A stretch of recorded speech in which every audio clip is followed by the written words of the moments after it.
everyone. Welcome to the Vassals of Kingsgrave. This is our inaugural meeting for the VOK Book Club podcast, and today we will be discussing The Ocean at the End of the Lane by Neil Gaiman. It was published by William Morrow in 2013 and just came out in paperback last month. The plan for the book club is going forward just to be hopefully once a month. It might be a little more, a little less, but just to have a poll on the forums as to what the next book club pick would be. Anybody can vote. The more people to vote, we want to do a book that everyone's interested in, and hopefully we can make this into a regular thing. And the discussion will have spoilers for the book being discussed and probably other books by Neil Gaiman throughout the discussion. My name is Greg. I go by claudiusthefool on the forum, and let's just go around and introduce ourselves. This is Zach, also known as Alias in the podcast of Ice and Fire forums. This is amberrocks on the forums. This is Leigh, LordManderBlee on the forums. This is Brett, White Raven on the forum. So welcome everybody. I assume everybody liked the book. That's why you're here to talk about it. We'll find out. Yeah, so we'll have spoilers, so it's definitely, if you haven't read the book, I suggest you read it first. It is an amazing book, and come back and listen to it. But if you don't care about spoilers, then go ahead. So let's just go around and I figured first we just talk about how you got into the book, or if you've read anything else by Neil Gaiman, and then you can give a lemon cake rating at the end of that. So do you want to start us off, Zach? Sure. So I got into the book based on your recommendation back when we were starting this whole book club idea. Otherwise, I've only read American Gods from Neil Gaiman, to be honest. I feel bad about that. I know that a lot of people really love him, and I love him too. Those are some of my favorite, or that is one of my favorite books ever, but I just haven't bothered, I guess, to read anything else yet, but I do plan to from this point forward, especially after reading this other awesome book. Yeah, I really love this. I don't know how you can hate this book. I mean, it's just a like enjoyable experience. Well, maybe not enjoyable, just like a really potent experience. I don't know. I just felt just so into it the whole time that based on that alone, I'd give it, like, we're doing lemon cakes right now, right? Yeah, I was trying to think of something that was mentioned in the book. Like, I guess we could, I don't know, give it dead opal miners, but we'll just go with we'll stick with lemon How many cakes. kittens? Jesus. Oh, we could do kittens. Yeah, I went right for dead opal miners. So I'll give it 4 dead opal miners, I think. I mean, it wasn't there are things that I had trouble with in the book, I think that I can write them off mainly based on the book, the kind of book it was. Like, it just was missing things that maybe I would have liked, maybe like a longer book or a more involved book, but I think that this had the intention of telling a very specific story without too much cluttering it. So I can't give it too much crap for that, but yeah, that's why I would take that one lemon cake or 1 dead opal mine off there. So I would give the audiobook. I wouldn't feel fair rating the book. 4.5 kittens. I loved it. I've read a lot of other Gaiman. I actually think I've read everything else he's ever written other than Coraline. I wouldn't want to bet on that, but I know I've read like American Gods, Good Omens, most of his short stories, Anansi Boys, etc., etc. So I probably wouldn't have read this if it wasn't for the fact that I found the audiobook and had a long car ride, and then I listened to it, and it was amazing. So yeah, 4.5. Okay, I'll go now. So I love this book. 5 all the way. I'm really happy to hear that, Zach, you've only read one other, because I've actually only read Sandman. Neil Gaiman has been on my radar for a really long time. I'm a big Tori Amos fan. But I just kind of never took the time. Love this book. Fabulous. This is my second Neil Gaiman book. The first one was American Gods, and sadly I wasn't crazy about it. So I think I need a reread, though, because everybody loves it. I don't know what's wrong with me. I would give this one a 3.5, and I would give it 4.5, but he killed Fluffy, and I have a real problem. Oh, that's the worst part. Oh, I know. I have a problem with, like, small children losing pets. It hurts. So bad. Oh. Especially a kitten that was like the perfect kitten. It's not good. So he lost a point. Yeah. But other than that, it was fantastic. I've read most of Neil Gaiman stuff. I love the Sandman comics. That was really my introduction to him. Actually, was Anansi Boys. I read that, and I liked that there are a couple crossover characters between that and American Gods, but I've kind of worked my way through most of his stuff. And aside from this one, my actual favorite of his is the Graveyard Book, which is one of his sort of young adult kids books, but it's just, I got another just really great message and just really fun characters, and it's got vengeance, everything. Just a great story. I do love the Sandman comics, but this book I'd give a 4.75. There's some little things I didn't like, or I just wish that we would have got more answers to, but I actually think part of the strength of the book is that we don't get answers to a lot of things, which I know some people people don't appreciate. But I'll give it 4.75 lemon cakes or dead opal miners or kittens. So the book basically, I mean, we can do a quick summary of it. It's told from the point of view of this, middle-aged man who's going home for a funeral. I for some reason always assumed that it was for his father, but it's never actually specifically said. Did anyone else think it was for the father, or was that just me? I thought it might have been. Yeah, I didn't really read too much into it. I didn't think about it a ton, but I guess if you'd pushed me, I would have said it was the father.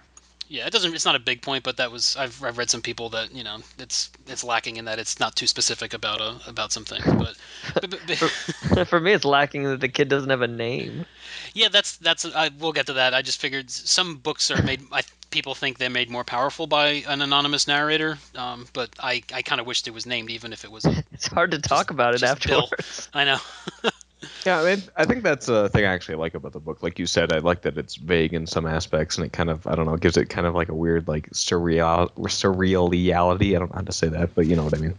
I think you nailed it. Yeah, I get it. And I think that the whole thing about not knowing who the person who died is just kind of part of that. For me, it kind of underscores how mundane, like, adult life is, or how he's portraying it as. Like, it's just another funeral, it feels like, almost to me. Mm-hmm. That's how I read that. I never actually realized until just this moment that I didn't know what the kid's name was. It just never seemed important. Yeah, I never noticed it either, which is, I guess, speaks to at least how effective it was for me. You actually don't get the names of any of the family, yeah, the main family. Only the gods and the creepy the creatures sister. are named. We know the sister's name. She's just called his sister, I think, in the book. Ginny, wasn't it? No, Ginny's the middle hemstock. Oh, that's right. But I thought, oh yeah, maybe you're right. I didn't realize until I was going through and like trying to think of things to talk about, and it's like he doesn't have a name. I guess it makes more sense now that it's not just him that's not named. It's all the humans. But yeah, so basically the story is this guy goes home for a funeral. He's wandering his old street where he grew up in, and makes his way down to this house at the end of the lane that he vaguely remembers something from. And when he answers the door, the woman there is this person he remembers from his childhood, and as he meets her, more his memories start to fill, and he remembers this sort of adventure that he had with what you think is their daughter, and then it goes back and gives you the 7-year-old narrator's view into the story. But do you guys think this is a kid's book, or it could be a kid's book, because it's there's not many adult literature that has a young child as the main character? There's some pretty dark stuff going on, but do you think it's appropriate for like young adults or even like middle readers? Yeah, I think so. I would say young adult, yes, but I don't think it's really that appropriate for kids. Yeah, not maybe like 12 or 13. Mm-hmm. Yeah, I just don't know if kids would enjoy it that much. I don't know if there's a lot there that they would find enjoyable. I mean, this book is definitely there's some fun stuff in here. There that, but it's very much the minority, I think, compared to the sad and the more thought-provoking type of things it goes into. But maybe that'd be something like, I don't know, maybe this is me not being able to appreciate the kid's lens like this book is trying to get me to understand. I could just see me trying to make it exciting for my brother's kids and be like, and you know what they found in the car? A dead opal mine. With a Batman comic. And burnt toast, lots of burnt toast. Yeah, I mean, it's tough sell because there is some dark stuff going on, but a lot of young adult literature deals with dead parents or orphans, and that's like the jumping off point for half of young adult literature. Basically, the main theme of the point that I get is that he's showing you how the divide between how kids view adults, how you can forget such important things from when you were that age, and how powerless kids really are, when it comes to adults, whether they're wrong or right, they tend to lose, and that's like a theme that's driven home several points in the book. Definitely. Okay. Yeah, but he... Sorry, go ahead. I was just going to say something. My mic was off. Well, we weren't ignoring you. No, yeah, I was like so confused. No, yeah, I was just like, I don't know. I'm sure we all remember being that kid and like knowing that like even if you're right about something, it doesn't really matter because you're a kid. Like no one listens. People do, but sometimes things seem really important to you and no one else really has any idea. Yeah, like he knows that she's a bad guy, but nobody will believe him, and he has no way of showing them. He can't be like, look at the bottom of my foot, she came out of there, and that really doesn't work, because they're not going to believe that. And there's just something so raw and true about that. I mean, I can personally remember like things like my older brother doing something and my parents not punishing him because they can't know for sure if I'm lying or something like that, or just because they don't know how to deal with it. And it's just so raw for me to see that portrayed in this based on my own experiences. But the other side of the coin, I don't know, it's weird because I can see myself being like the adult side too, where I don't pay full attention to, say, like my little brother when he tells me something or he's trying to explain something to me. Like it's like natural almost to not give them full appreciation or full the attention they deserve. I don't know. It's really scary actually when you have it shown to you so accurately in a book like this. Yeah, I know exactly what you mean. Yeah, I mean, he basically opens up the book with a quote from Maurice Sendak, who I know was a very big influence on Neil Gaiman and is one of his sort of literary heroes. It's from a conversation with Art Spiegelman, another illustrator from The New Yorker, where it says, "I remember my own childhood vividly. I knew terrible things, but I knew I mustn't let adults know I knew. It would scare them." And that's really, the jumping off point for everything that comes later. But just the whole divide between adults and children it's beat home over and over again at many points throughout the story. One question I had was like, it seems like the Hemstocks have this, they wave their wands and they put this little spell of forgetfulness over him, when he leaves the farm and he doesn't remember that he's been back 5 or 6 times over his life. But I think that's not really needed because we tend to kind of forget about that stuff on our own. I never felt like they were making him forget. Well, they said several times like it's easier that way, where he says where he was starting to forget, and she says it's easier that way. I always felt more like they were aware of just that, like that this wasn't something he could remember, that it's not really possible. It's almost like it's not possible for his adult mind to hold on to it, that like only when he's at the Hemstocks and he feels like a little kid again is it even possible for him to remember it. Kind of like a smaller version of the ocean. He comes out and he remembers everything but then forgets really quickly once he leaves it. Exactly. But it's not them intentionally making him forget. Yeah, like, I don't know, I never got like a Men in Black with... Oh, no, I didn't mean it like that. I mean, they say specifically, like, we're not witches. We don't go in for any of that kind of stuff. But it seemed like they did have control over like, what he was remembering. Or maybe it was just the place. Yeah, I don't know whether or not they actually removed it, but I do think that either way, it is a powerful message there of just not taking the time to think about your childhood life or what it was like or the weird imaginary stuff that you construct that had value then, but you just don't take the time to go back to when you're an adult. I don't know. It's just a very... I don't know. It's a thing I can again relate to. That this book shows. I can't relate to any of this because none of this ever happened to me. I feel I'd remember it. Obviously, this is hyper intended, like showing that kind of thing. But just like the idea of it, of these weird experiences that you had as a kid that don't carry over to you as an adult. I think it was impressive how optimistic the kid was for how melancholy his life is. He was just like, yeah, nobody came, but I got a Batman figure and I was happy about that. And it's just like, man, way to go, kid. Way to just take whatever little bright spot there is and run with it. And again, I think this is a thing that kids' emotions and adult emotions, because adults seem to breathe on things more and to focus on the bad a lot more, whereas kids, like you say, always find that bright spot. And I think that's again a very true thing that this book really captured. He knew he didn't have any friends, quote unquote, but he he was fine. He got his cake, and like he didn't even seem. He said it was a bad birthday, but he didn't. It didn't really ever to be bad. It was just kind of like, that's the way things are, and now I'm going to go read my book. Which is just sweet. Another day, but he got a Batman figure. Yeah, and I think I feel worse about these things than the kid does because, like you said, White Raven, I just have a huge soft spot for kids and bad things happening to them. Like, it just kills me inside. So the stuff like Fluffy dying or having no one at his birthday really, like, tears me apart. And those were some of the saddest, like, hard to get through parts of the book for me. But it seems like you guys say, for him, he can get past that. He again looks on the bright side. He maybe has different interests than we would expect. Like, he's not concerned about being lonely. He doesn't obsess over that, whereas an adult might.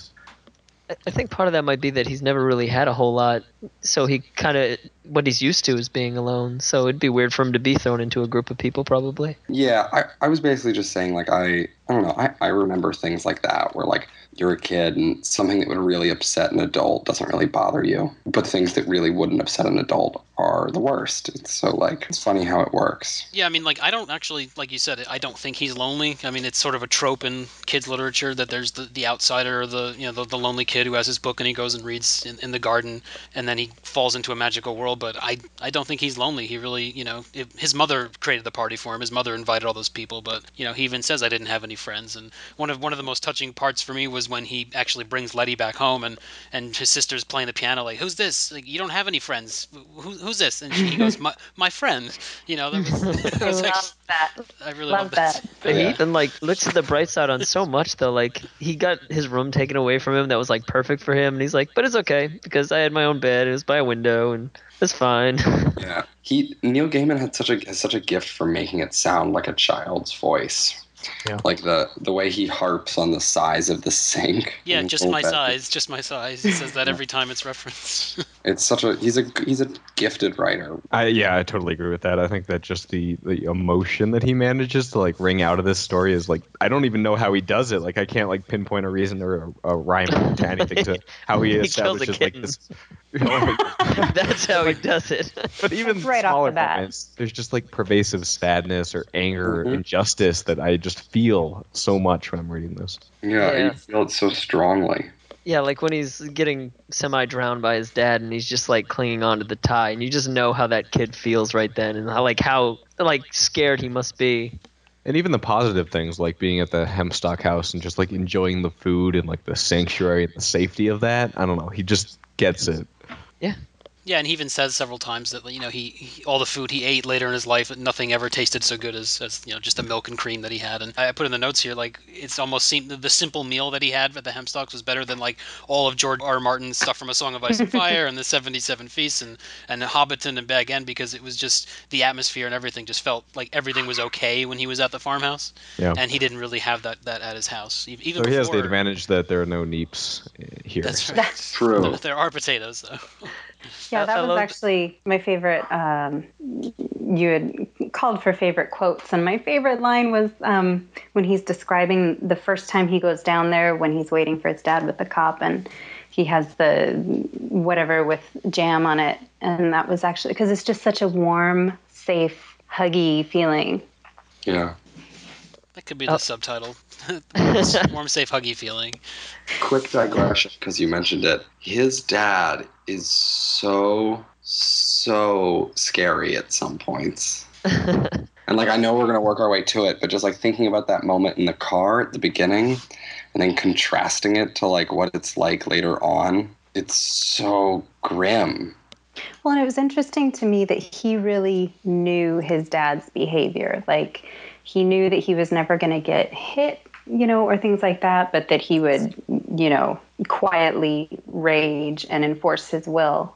But it was sad that that's what he knows. That's the norm for him. The scariest part for me is how realistic it seems to me. I can totally see that being an actual person, not someone who's possessed or whatever. Maybe it gets a little bit more extreme when I guess Ursula Monkton's possessing him sort of and making him drown him in the bathtub and whatnot. But there's definitely lesser moments there before that even happens that I can definitely sympathize or understand. What's so scary is that you can feel this sort of fact-checked line between normal and not normal behavior.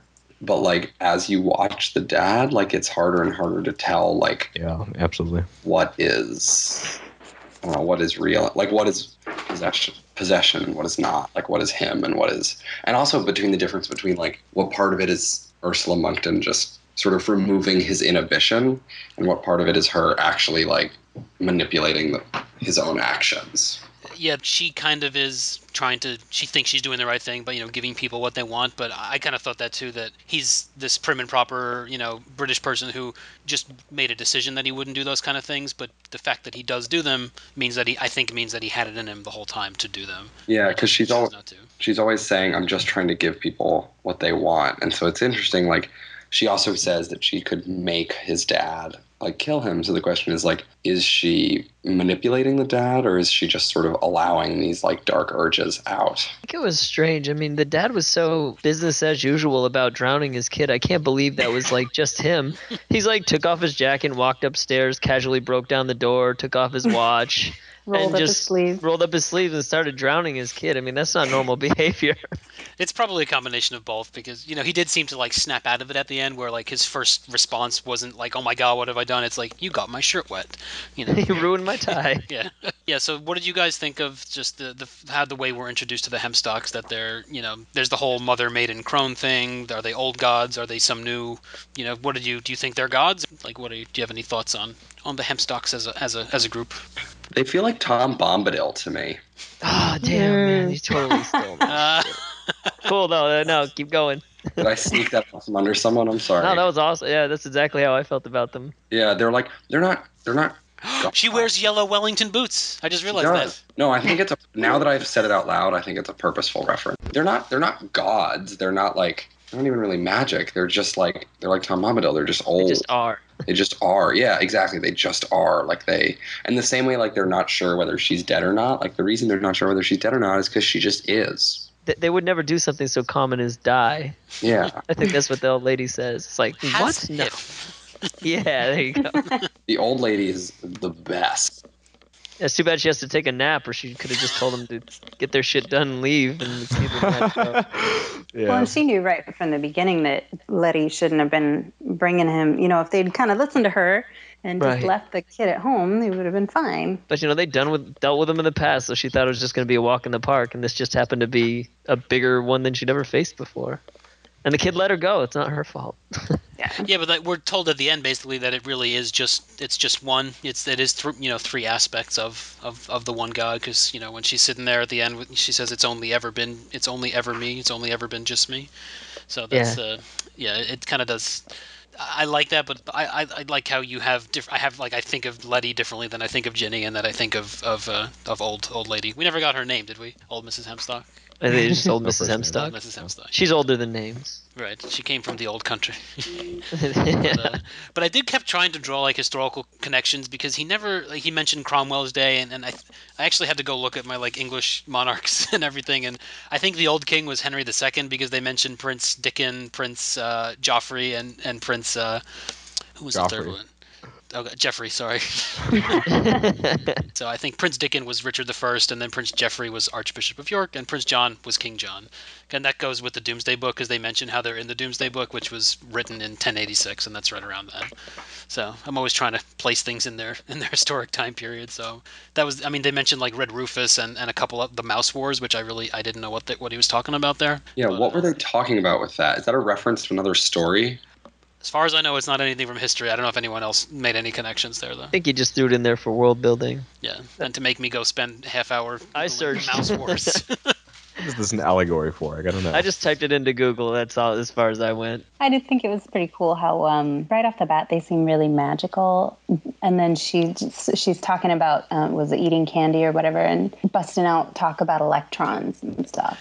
Yeah, for old gods, they're very up to date on their technology. They mention neutrons, electrons, and how the bacteria don't like to be messed with and everything.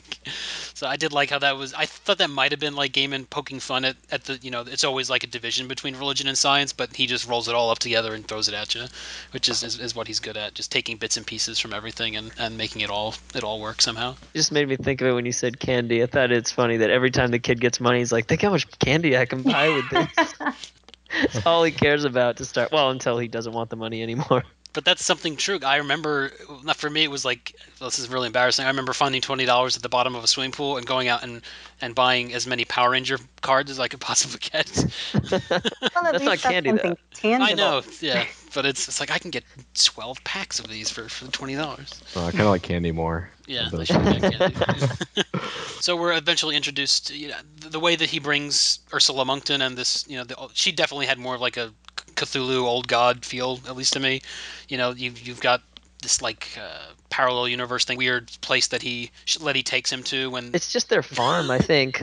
When they brought their farm from the old world, some things came with it, and that she was one of the ones that came with it. Yeah, but it seems like she's not, because she even said if you were 10 feet outside of there, I wouldn't have been able to help you. So there's some boundary that they don't have control, or I guess they're a little less powerful over. Yeah, Anyone want to take Yeah. Ursula and be her champion? No. I don't want to do that, but I will say I kind of read the place with the orange sky as being like on the other side of their land. Like they kind of went through their land to get there, but I didn't really see that it was. Yeah, because he keeps saying it's bigger than what it looks. Yeah. I'll champion Ursula, though. She didn't kill any kittens, did she? No, but she was just trying to give the people what they wanted, was the sad part. Like, she says she could have given them wisdom, but they wanted money. And I know all that's because of the gambling. I guess this whole book is just a thing about how gambling is bad, right? Right. Because that's what it seems big like. Gambling PSA. Yeah, gamblers are kitten killers. Equally thought The gambler terrible. was a kitten killer.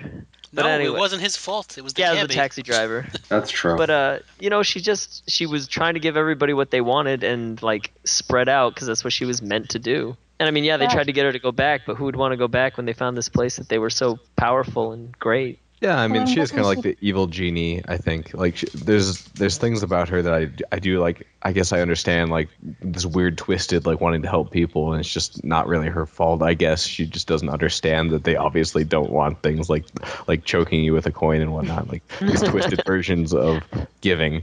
But I just can't like her at all because of the way that she is just this catalyst for all this terrible crap that happens to this kid. Discussing whether or not she's likable, like, she's an ancient force of primeval evil. Well, wasn't it's her evil, whole- though. Wasn't Well, the whole reason... Even the sorry. Hemstocks don't hate her. Wasn't the whole reason for why she wanted to give people things was to kind of calm them down and just make them more pliable? Like, yeah, she wanted to give people things, but that wasn't her end game. Her end game was to dominate them by giving them these little toys to make them happy and quiet, I thought. Yeah, Sounds like the way adults treat children. Yeah. Mm-hmm. Well, she does, like, Exactly. where she threatens to throw him in the attic. She's telling him, I've got work to do here, and my work has just started, and don't screw it up. It was bad because he didn't fall in the line. And I know that's not a fair thing to say because of free will and all that, but if he had just gone along with her, she probably wouldn't have been crappy to him. The sister liked her. Of course she did. Yeah. Because she was so pretty. She let her watch TV. If you just went along with Sauron, like, he'd probably be pretty nice to you too. Like, I don't think so. why not? All he ever wanted was, like, when he goes to Numenor, he's just trying to, like, make everybody do what he wants you to do. Like, as long as you are a cog in his machine, it doesn't really matter. I think those cogs had pretty poor lives, though.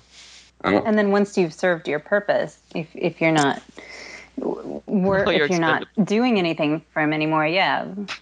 Then I'm saying, like, then you're of no value, just like you are of no value to her if you're not serving her needs.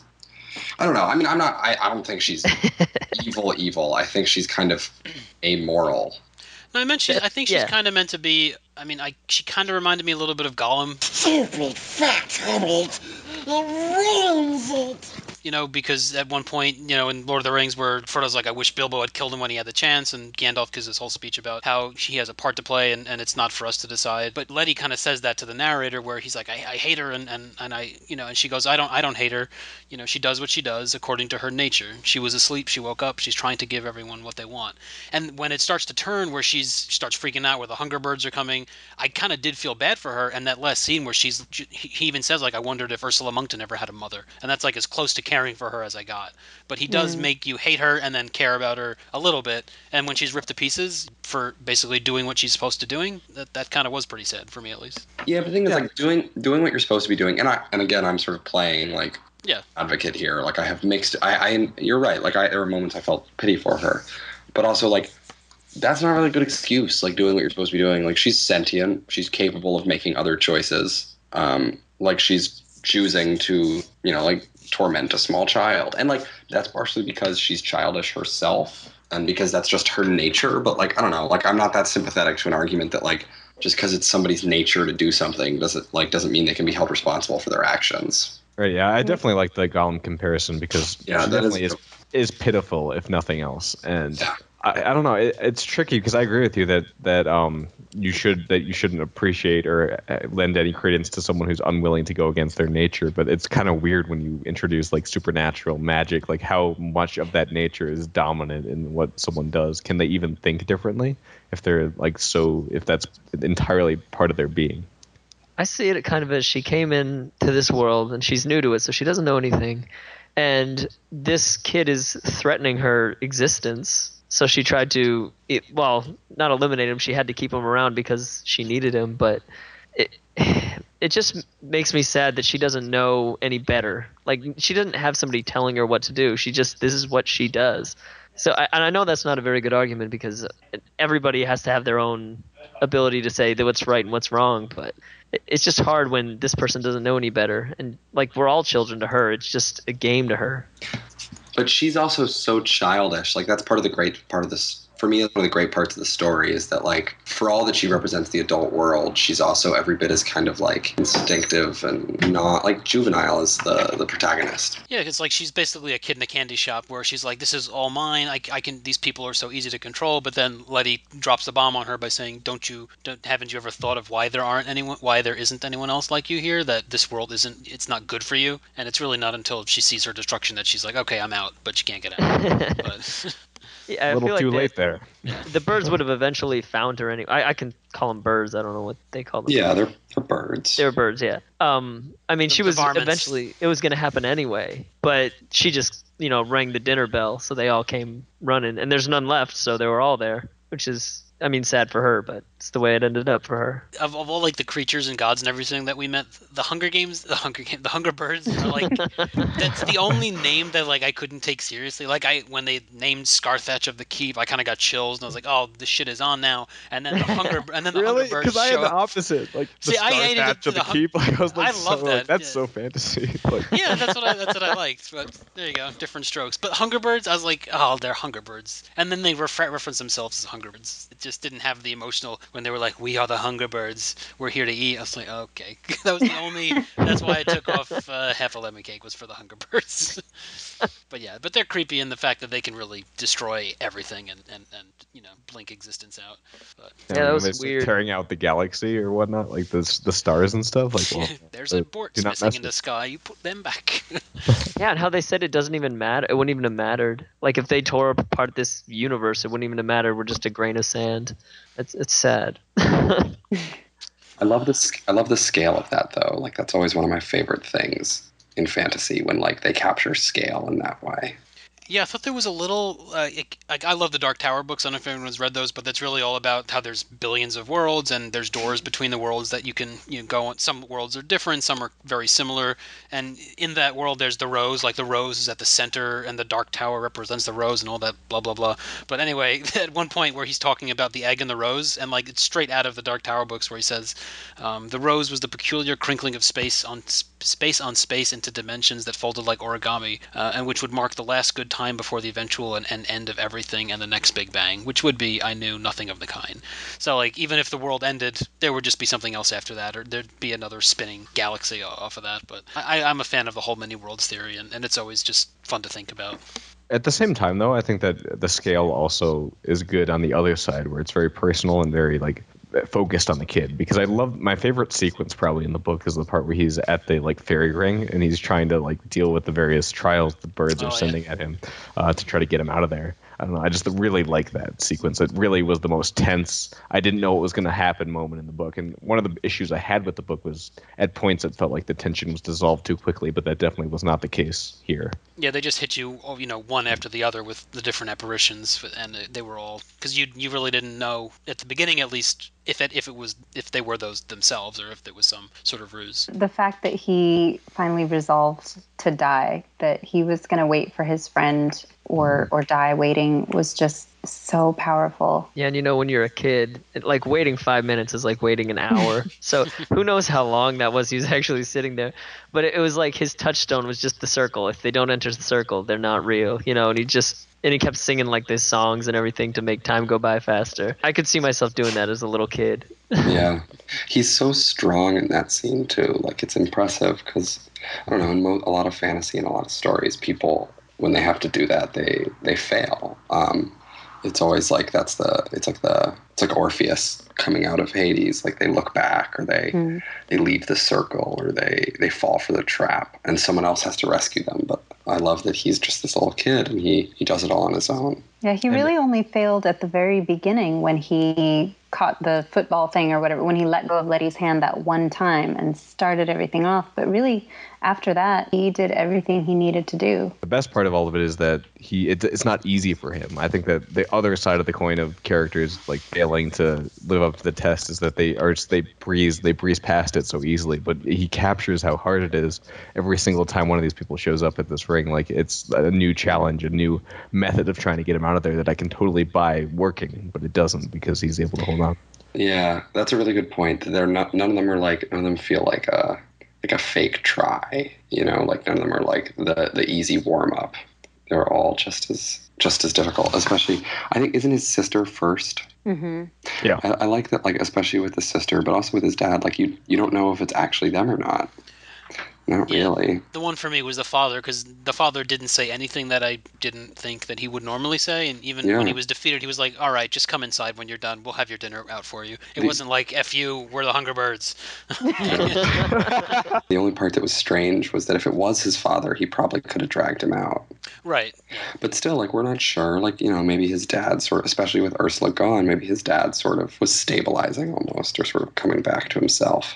Yeah, I didn't think until Letty showed up, Letty, quote unquote, and wouldn't come in the circle. Then I realized, okay, the dad and the sister were fake. But what he finally said to the dad about, you know, does it make you feel good to make a little boy cry, and the reaction of the dad, I thought, was so spot on. Like it could have just been the dad. Like I think if that would have been the exact same reaction that he would have had. I still don't. And I almost wish that he had. Yeah, I wish that he had actually said that to him. Like if it wasn't him, I wish that he had heard it because he needed to, obviously. I thought it was interesting that, like you guys said, the only time he failed was when he let go of her hand, and the only time he failed was when he was trying to protect her from whatever the girl threw at her. So it's like a reasonable reason to fail. Was she throwing that at Letty? I thought, because he said the thing about, like, you know, normally if somebody would throw a ball at him or something, it would just bounce off his face. So I kind of just felt like it was pure instinct. Then it sounds like he doesn't have instinct. He said something about, like, it was the one time that he ever would have that reaction. That's him being optimistic. It's like, and I caught it. Yeah, he's like, it was coming straight, at me and Letty, and I did not think I only did. Which is the same thing he does later on when he runs out and, like, tries to sacrifice himself. Yeah. Which, you know, the 2 times he fails is when he's sacrificing himself for something else. I guess trying to catch it isn't really sacrificing yourself, but he knew he was going to die the second time. And I did like how we didn't know that he actually had died until he's told that, you know, 40 years later when he's sitting around the pool. That was one of the other big gut punches for me, was, you know, where Ginny tells him that you actually did die, and how you fought and how you cried, and that was just one of the more powerful scenes for me also. Yeah, I didn't pick. I mean, there's the little section about how, wasn't it in italics or something, and how he could feel his heart being ripped out of his chest, but I didn't pick up on the fact that they stitched that together. The stitching, that's right. Yeah, they're the Fates also, so they've got everything going on. It was tricky for me to riddle out whether or not I liked the fact that they had the power to basically rewrite history, because to one extent I think that it just dissolves the tension a little bit, or it makes it seem like they always have an answer. But on the other side, I think that he still does a very good job having consequences that feel like they're meaningful, that they are important, obviously. And I don't know. It also is just kind of a cool idea. I like that he makes it hard though. Like, it was easy for her to stitch that little bit because it was just this little piece of this little boy's life. But if it was bigger scale, she probably wouldn't be able to do it because it's hard to get the seams to fit together. Yeah, they're using it just for the little things. But is that why he can't remember it later? Because it's been stitched out? That's with his father, like the drowning. She like cut it out, and she asked him if he wanted to remember, and he said he did. But I guess there's some of the mechanics of that part of the story kind of swooped over my head. I was pretty out of it. I'd been driving for like 12 hours. Oh, I don't think the mechanics were there.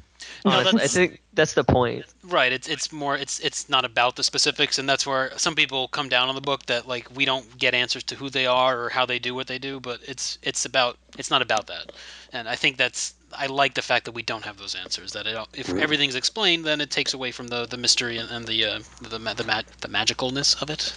Yeah, I think that's part of what makes it for all that it's dark, that's what makes it such a children's book.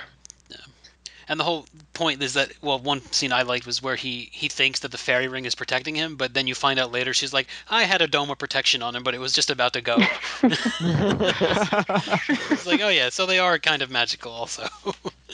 And that's another thing about this book, really, like, is it's not just like very potent, emotional. It's also really funny. Like, there's some really funny stuff here that I really love. Yeah, it is. It is palpable too. His dad hated burnt toast, and he's like, that changed my life later on. Yeah, you don't usually have gods who poke fun at each other or who are nice, lighthearted. I mean, but it does go with how you brought up Tom Bombadil. That really does because he was that singing and joking guy, but he also has awesome powers when he's roused to use them. Mm-hmm. Actually, I was just thinking about what you just said about the toast, and I'd forgotten that line because it's from so close to the beginning. But that's a great one. That like it's so true. Like when you grow up and you talk to your parents and you learn that like. I don't know, there are things like that really change the very foundation that your life is on, even though they're so trivial.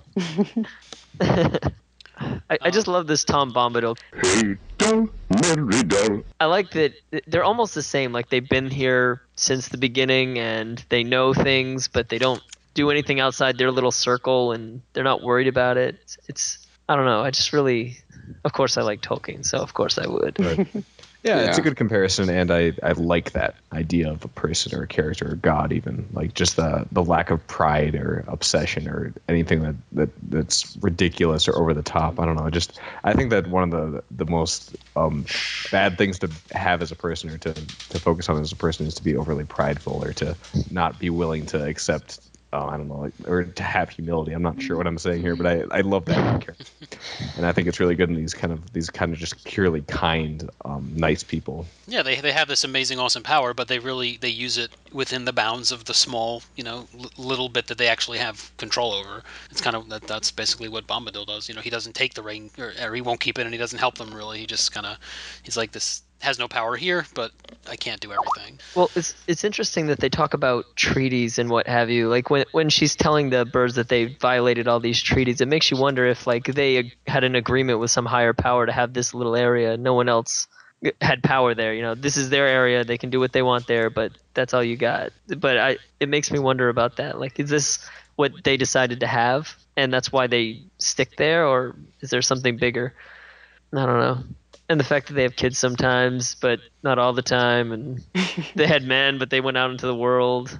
Yeah, I like that. I like all those little one lines about the cat who came and is the father of all the other cats and all these little things. And it's part of the thing that Gaiman does. He does it in American Gods too, where he'll just drop a name or he'll show you someone and he won't name them, so you'll spend an hour trying to figure out who the hell that person was, which I did with almost every god that showed up in American Gods. I think that's why I struggled with it so much. I listened to the audiobook first, which was a good intro for me, just to get the story, and then I could go into it. But that's probably my problem. It was so spread out for me because it's a long book, and I didn't have time to just sit down and read it. That's probably why I had such a problem. Anyway, we're not talking about that. My bad. We should do an American Gods episode at some point, though. We could just turn this into the Neil Gaiman book club if you want. I don't mind.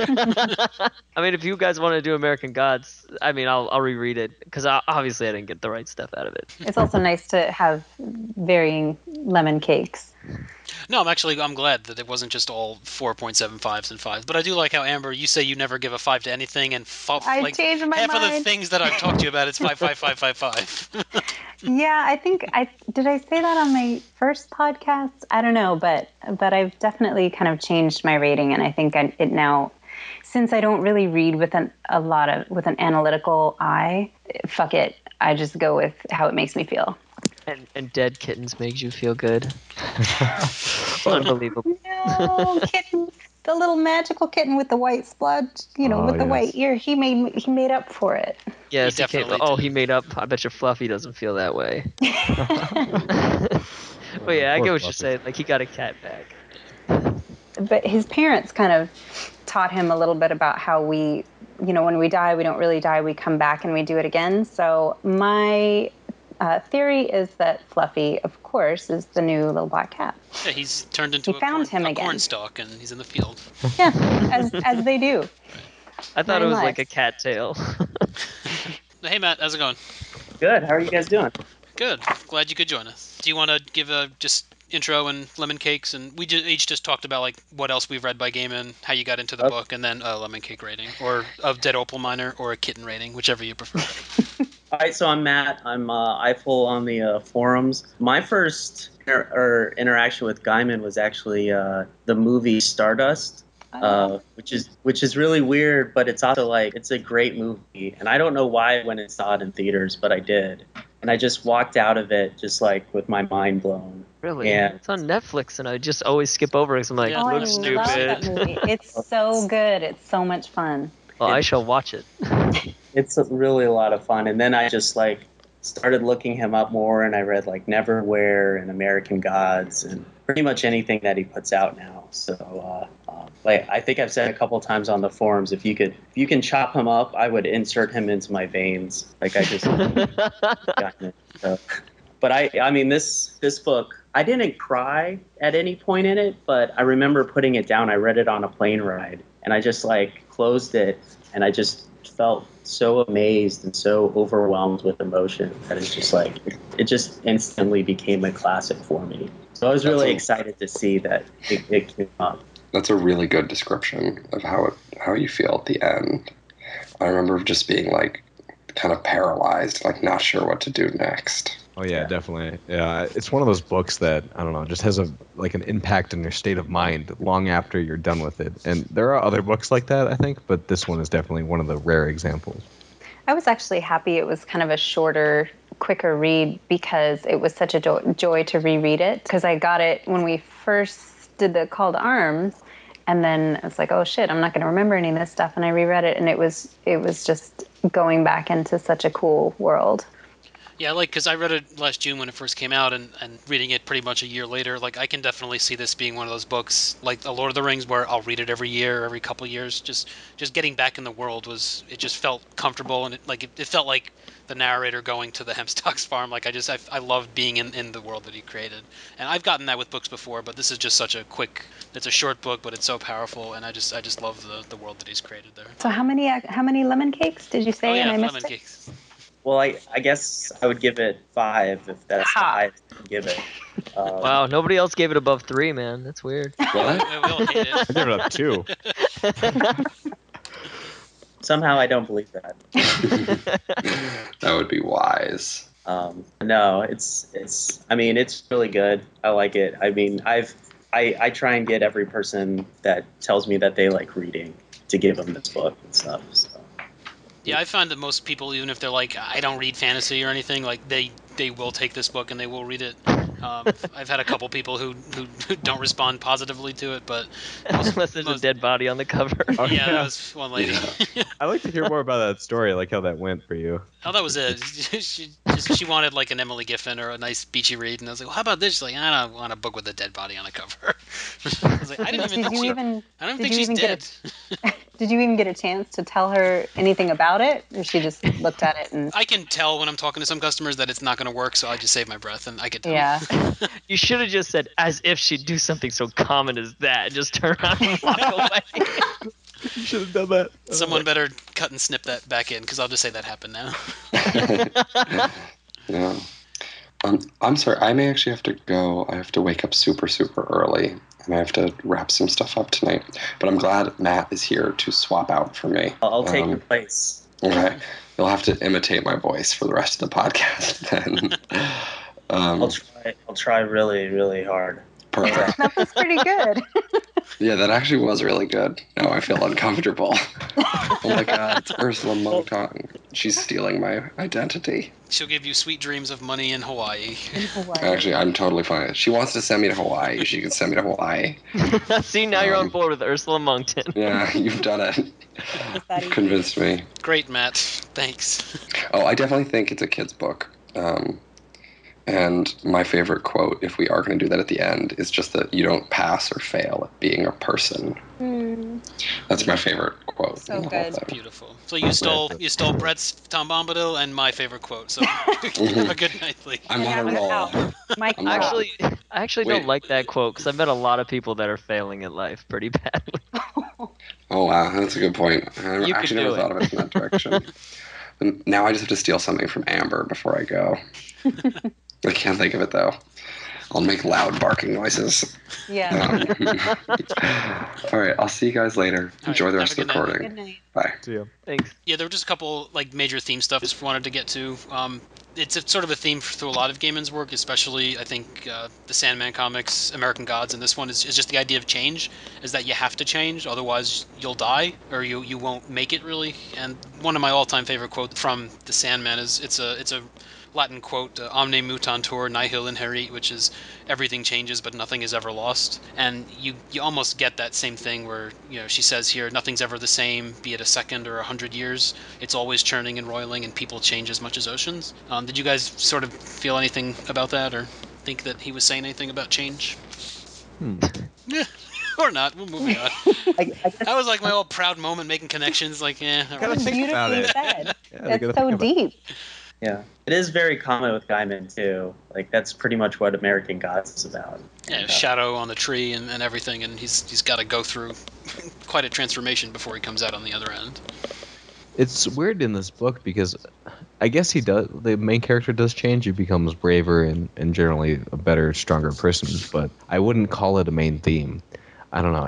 It definitely shows up, but it just seems not as important to me as the themes of childhood and all that. And I don't know. And Yeah, no, I get that. finding your It's more place of a in it, motif so. that he just kind of like brushes into a lot of stuff he writes. It's just something that I think it must be important to him because it does show up in a lot of Oh his yeah, stuff. yeah. I can definitely read out his mindset on change based on this book and other ones. And at one point, doesn't he, I think when he's like thinking in the kid mind, doesn't he say, I was 7 when I started and I was still the same person? But it's cool then that you can kind of step back and see him as this 40-something, who is looking back and seeing how far he's gone and wondering if he's earned the life that was sacrificed for him. So there's a kind of weird melancholy to that because I don't think the change necessarily of him growing up and becoming this person is good. It seems very like he's not happy with his life almost. That seems to be pervasive in the story. He seemed to be going that way when he was a kid, though. I mean, his life was very dreary. Yeah, but he like we said, he kind of finds the bright spots, but it doesn't seem like that's so much the case anymore, which is like a kind of profoundly sad way to end this story. But He is feels coming that from way. a funeral, though. I mean, I don't know who died, but I don't know. Yeah, we don't get enough of his life as an adult really to make that judgment necessarily. It's kind of the feeling I got. It's We know pretty. The little snippets are pretty. When he had little kids, he was scared, and then his marriage failed, and his art didn't really pan out. It sounded like nothing super stellar was going on that they pointed out. And it's like whenever he got too sad or too bad, he went back from the sounds of it, and he kept going back, but he just never remembered any of it. Which is too bad because it's like the one happy place he has. Yeah, I wouldn't say the story has a happy ending at all. That's what I would say. Yeah, but it's got a realistic ending, which I kind of Yeah, appreciate. totally. Yeah, I felt like, I don't know, with his childhood and even with his life, it kind of just, I felt like the more the message instead of change was more about failure and the fact that, everyone, no matter how good of a life that they go through, there's always some kind of failure that they have to experience. And the point is you can pick out the bright spots in that. And, everyone has to experience failure at some points. I guess that's why it just moved me so much, where it's like you go through it and you think about your childhood, and there's always, you always try and think about the good times. But I don't know someone who, I've rarely met someone who had like a perfect childhood and everything. And so the fact that, these things affected him, and they're the things that affect all of us, even if you don't really realize it, and use into adulthood as well. Absolutely. We don't need to have had this magical adventure to tell us that, because we all kind of get that from, even it could be a little, like you said, a little thing that means the world to you that might not make sense to somebody else. But whether it's a book or a person or, could just be anything like that. But that's why I think he resonates with so many people across the board, because I've met 80-year-old grandmas who love Neil Gaiman. I've met 11-year-old kids who love Neil Gaiman, and it seems like he's just one of those authors that really strikes a chord across the age gaps. That's one of his strengths. It's good for me because it doesn't use a lot of big words, so I can read it. Always helps. I like the ebooks now, though. Like when you have a word that you don't know, you can just look up the definition right there. You don't have to actually go get a dictionary. Yeah, I love that. Makes me happy. Yeah, the only things I have to look up when I read him is just like English food references. I love Kate Atkinson too, and she's every other. It's like I don't know what a toasty is or a pasty, and I had to go. And then there's brand names, and there weren't many brand names here, but some of the treats at the dinner table I had to look up. You had to know what a pasty is after American Gods. Well, yeah, that was from American Gods. Yeah. Did we want to do favorite quotes and or what made us bawl our eyes out if we did? Did you guys want to go with a favorite quote if you had one particular one picked out ahead of time because you were all prepared for the podcast? Well, I definitely was not, but I'm looking at the Goodreads page quotes right now, and I have to. My favorite is probably the one about "Oh, monsters are scared, said Letty. That's why they're monsters." It's not a unique idea, but it's my favorite way of expressing that idea of anything I've read or heard on that. I also like all the ones about like him escaping the books and stuff, but none of them are as good as the one that Jojen makes in A Song of Ice and Fire.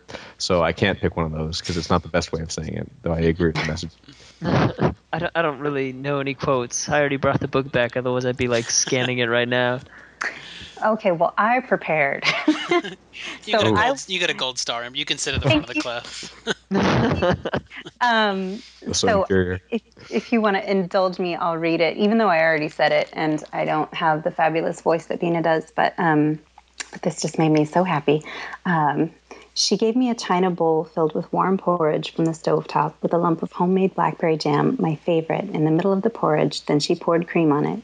I swished it around with my spoon before I ate it, swirling it into a purple mess, and was as happy as I have ever been about anything. It tasted perfect. And for me, that just totally summed up the whole book. I mean, yes, of course, there was drama and bathtub murdering and world eating, but it was just... Bathtub attempted murdering. Yeah, true. and sorry, kitten murdering and suicide. But this was just my favorite. That's when I think of this book, I'll think of that feeling. Yeah, that's good. Kitten vehicular manslaughter. Kitten slaughter. Kitten slaughter. None of us are pro kitten murder, Brett. No. It's the most evil part of this book, and it almost lost me right away. I'm not gonna lie. I completely I get that because when I was like, really, it's page 25 and we've already got the cutest animal dead. It's gonna be it's uphill battle from here. But and the kitten like met him after school and slept with him. It's like the perfect kitten ever. No kittens are like that. That's a dog. But no, it's like it's so kittens perfect. Are like that. Cats are not. My cats sleep with me, but they don't meet me at the door. They don't give a shit if I'm not laying down. Yeah. If you want to talk about saddest moments, that is that part, and the part with the birthday party are the ones for me. I know most people probably are more upset or torn apart by the ending, but that was the part that really just killed me inside. Just this kid, not like just this injustice and just losing the things that make him happy. Thinking that it could just be so easily replaced, with Right. the other cat. Yeah. I always pay my debts. Here's your new fat, awful monster cat. And he has no one to talk to about it. Like, he's like, my parents won't care. They won't understand why I'm upset. And it's like, man, you need a friend, kid. And he doesn't have any. And then you're like, oh, shit. Yeah, he should have talked to Letty about his kitten. But by then he already had another one, so he didn't care. No. He went past Fluffy. I thought the minor, like, the way that he said it, he's like, oh, I got rid of your cat, so here's another cat. We're square, right? Everything's good. And it's literally the my shittiest dad. cat ever, too. Right. Lannister. It just made me think, I'm like, that's really how an adult may think about certain things. And especially now that I have, like, little kids, I try and like think about those kinds of things where it's like one loses a toy and I'm like, oh, here you go, here's another toy. It's the same thing, and it could be completely different for them. I thought so. I guess my favorite quote, and this is a little weird, is it's actually in the acknowledgments. I mean, I can't find one specific thing. I really like that blackberry and that blackberry scene, but too bad Leigh didn't know. He would have stolen it. Yeah, exactly. But no one's going to steal my acknowledgments quote. It's the one. It says, in Sarasota, Florida, Stephen King reminded me of the joy of just writing every day. Words save our lives sometimes. And for me, I guess when I was growing up, I always wanted to be a writer. And Neil Gaiman if I had known what he was like when I was a kid, he would have been the kind of writer I would have wanted to grow up and read. And so I just feel like when he says that, the joy of just writing every day, that just diffuses this book especially, just like how simple and how wonderful it is. And it just kind of made sense when I was reading that. Do you write still? Not as much as I should, but no. I don't. Well, young kids, I guess. Yeah. If anyone knows anything about writing every day, it's Stephen King, because he used to publish like 6 books a year, and then he kind of retired, and now he only publishes 3 or 4 books a year. But I do remember reading. Lazy. I love Stephen King. I remember reading. He really considers himself like a book addict. Like he physically can't. He has to write every day. Like he can't get on with his stuff unless he writes every day. His brain would explode. For me, I mean, aside from the quote about that was mentioned or stolen before, I really like it's a dark passage, but it's when the narrator is sort of describing Ursula and why he can't talk to his father about her. He says she was the storm, she was the lightning, she was the adult world with all its power and all its secrets and all its foolish casual cruelty. Ursula Monkton was an adult. It did not matter at that moment that she was every monster, every witch, every nightmare made flesh. She was also an adult, and when adults fight children, adults always win. So that's really at the heart of the book, and it just shows his beautiful way with words, along with everything else. Yeah, that one, I remember that one really kind of struck me as well, and it's so good at putting you in that, making you feel like a little kid again. And at some point, we had all had some sort of interaction with adults where you're just a kid and you feel so small, and it could be the scariest thing in the world, but the even more scary is going to be an adult. I would say on the question, was Letty's sacrifice worth it? Oh, that's I true. would say no. Oh, That's kind of harsh. You just so if the kitten would have died, you really that's really the breaking point for you. Little boys, I can take the loss, but kittens, you don't kill kittens. Yeah, no, I kind of pictured it reminded me of the end of Saving Private Ryan, where Tom Hanks is dying and he leans down and he whispers, "Earn this." That's kind of what Letty was telling him, and we kind of get the impression that I think he passed the test, where the whole time he was sitting there at the ocean, she was examining him, and he passed it. But it's tough to feel that way about yourself, even though people say, "Oh, you've lived a good life, you've done good stuff." Like there's always something in you, or it's tough to be so positive about yourself because you're your harshest critic. It's hard to step out of yourself and be like, "Yeah, I'm the shit. Look at me." Then she'd probably say, "No, Pass. you're not worth it." I'm going to go the other way because I am a bad person and I can't feel happy about anything apparently because I did not take it that way. I did not think that he passed the test. I don't know. It just didn't feel that way to me. Well, I don't think he thinks he does, but I don't think he Ginny did. basically tells him that he did. Yeah, I disagree with Ginny though. She's wrong. She didn't make it worth it. Okay. But if we're speaking in pure practicality, I mean, her life is, I guess, worth less than his because she just comes back. I mean, she's not killable really. Yeah, well, it's a couple hundred years. She has to recharge and then pop out of the water. When she talks about him going into the water, and she says you will just disperse and you'll no longer be you because you're you spread out. I wonder if that happens to her while she's in there, or if she's immune to it somehow. I kind of thought she was more powerful. Yeah, I think that's a human. That'll happen only if you're human. Maybe. Sure. Did you guys talk about who the hemp stocks were already? The Tom Bombadil. We figured that out. Well, that's kind of pretty much what I thought too. So that's a good way of saying it. Yeah. Yeah. So, I always try to tie it in with other books. And in the Graveyard book, there is a Hempstock. I think her name is Liza Hempstock. She's like a witch that was burned in the 1700s. But he's given interviews that the Hempstocks were this family that he's always just had in his head, and he always wanted to tell their story. And they've popped up in different iterations in some of his kids' books and some of his stuff over the years. But this is the first time he's been able to tell their story. It's weird to think about how writers go through the thing. You think he's just typing away. He's like, Hempstock, who the fuck are these people? And then he just keeps going. He's like, this is a different book. What am I doing? I don't understand how writers go through that. Probably why I'm not a writer. Damn, I'm a failure. I would have failed the test. I'm sorry, just no responded. Yeah, you would. You would fail the test, Brad. No comment. No, it's okay. I'm just kidding.